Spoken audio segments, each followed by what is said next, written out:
Hello friends, welcome to Pandiyanar சமையல். இன்னைக்கு நம்ம பார்க்க போற ரெசிபி என்னன்னு பார்த்தீங்கன்னா பேபி பொட்டேட்டோ வறுவல் எப்படி பண்றதுங்கிறதான் பார்க்க போறோம். இந்த வீடியோவை புதுசா பார்க்குறவங்க சப்ஸ்கிரைப் பண்ணிட்டு பாருங்க. அப்படியே பக்கத்துல இருக்க பெல் ஐக்கான் பட்டனை அமுக்கிடுங்க. அப்பதான் நான் போடுற வீடியோஸ் எல்லாம் உங்களுக்கு நோட்டிபிகேஷன்ல வரும். சப்ஸ்கிரைப் பண்ணவங்க லைக் பண்ணுங்க, ஷேர் பண்ணுங்க.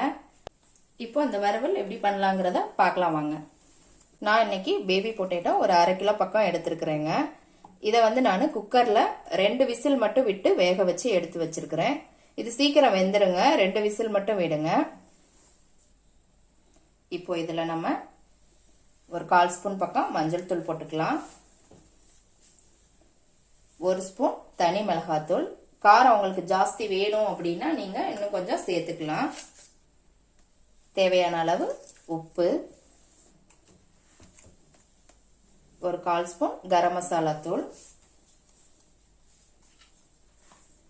1/4 ஸ்பூன் சீரகத்தூள், 1/2 ஸ்பூன் பக்கம் பெப்பர். இதோட கூட 1 ஸ்பூன் ஆயில் விட்டுக்கோங்க. இதை நல்லா மிக்ஸ் பண்ணிக்கலாம். இதை நல்லா மிக்ஸ் பண்ணிட்டு நம்ம 15 நிமிஷம் ஊற வைக்கணுங்க. அப்பதான் அந்த மசாலாலாம் உங்களுக்கு அதுல உள்ள இறங்கும். இதுல வந்து உருளைக்கிழங்குல வந்து உள்ள மசாலா இறங்காது. ஒரு 15 நிமிஷம் நம்ம ஊற வச்சோம் அப்படின்னம்னா இதுல உள்ள எல்லாம் அந்த மசாலாலாம் நல்லா இறங்கிக்கிறோம். அப்புறமா செஞ்சோம்னா நல்லா இருக்கும், இன்னும் டேஸ்டா இருக்கும். இதை நம்ம 15 நிமிஷம் இப்ப ஊற வச்சிடலாம். நான் 15 நிமிஷம் நல்லா ஊற வச்சு எடுத்துக்கிட்டேங்க. இப்போ ஒரு பேன் வச்சிருக்கிறேன் நான். அதுல நம்ம எண்ணெய் ஊத்திக்கலாம். எண்ணெய் சூடாகட்டும். எண்ணெய் சூடாகவும் 1/2 ஸ்பூன் சோம்பு போட்டுக்கோங்க. இது லேசா பொரியட்டும். இப்ப அதோட 5 பல் பூண்டை வந்து நான் சின்ன சின்னதா கட் பண்ணி வச்சிருக்கிறேன். இதையும் இதுல சேர்த்துக்கோங்க. இது நல்லா வதங்கட்டும். பூண்டு நல்லா வதங்கின உடனே நம்ம ஊற வச்ச இந்த உருளைக்கிழங்க இதுல சேர்த்துக்கலாம். இதை நல்லா மிக்ஸ் பண்ணி விட்டுக்கோங்க. உருளைக்கிழங்கு பிடிக்காதவங்களே இருக்க மாட்டாங்க, கண்டிப்பா ரொம்ப பிடிக்கும். அதுவும் குழந்தைங்களுக்கு ரொம்ப ரொம்ப பிடிக்கும். இந்த வறுவல் வந்து சாம்பார் சாதம், ரசம் சாதம், தயிர் சாதம் இது எல்லாத்துக்குமே சைடிஷ் வந்து சூப்பரா இருக்கும். கண்டிப்பா செஞ்சு பாருங்க.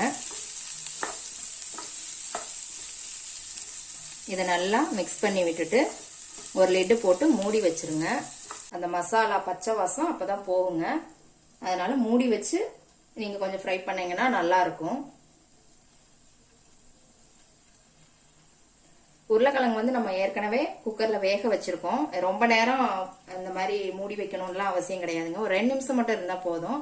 அந்த பச்சை ஸ்மெல் போற வரைக்கும் மட்டும்தான். பாருங்க, சூப்பரா நல்லா ஃப்ரை ஆயிடுச்சு. சூப்பரான உருளைக்கிழங்கு வறுவல் ரெடி ஆயிடுச்சு. இப்ப இதோட நான் ஒரு 1/2 லெமன் வந்து பிழிஞ்சு விட போறேங்க. இது வந்து ஆப்ஷன் தான். புளிப்பு ஃப்ளேவர் பிடிச்சது அப்படின்னா நீங்க இந்த மாதிரி பிழிஞ்சு விட்டுக்கலாம். இதை லேசா மிக்ஸ் பண்ணிக்கோங்க. அவ்வளவுதாங்க, ரெடி ஆயிடுச்சு. இப்ப கருவேப்பிலைய நான் சின்ன சின்னதா கட் பண்ணி இதுல போட்டிருக்கிறேன். சூப்பரான பேபி பொட்டேட்டோ வறுவல் ரெடி ஆயிடுச்சு. பாருங்க, சூப்பரா ரெடி ஆயிருச்சு பேபி பொட்டேட்டோ வறுவல். கண்டிப்பா செஞ்சு பாருங்க, உங்களுக்கு ரொம்ப பிடிக்கும். செஞ்சு பார்த்துட்டு எப்படி இருக்குன்னு கமெண்ட்ல போடுங்க. நாளைக்கு மறுபடியும் வேற ஒரு ரெசிபியோட சந்திக்கலாம் ஃப்ரெண்ட்ஸ். அன்போடு சமைத்து ஆனந்தமாய் உண்டு இன்பமாய் வாழுங்கள். வாழ்க வளமுடன்.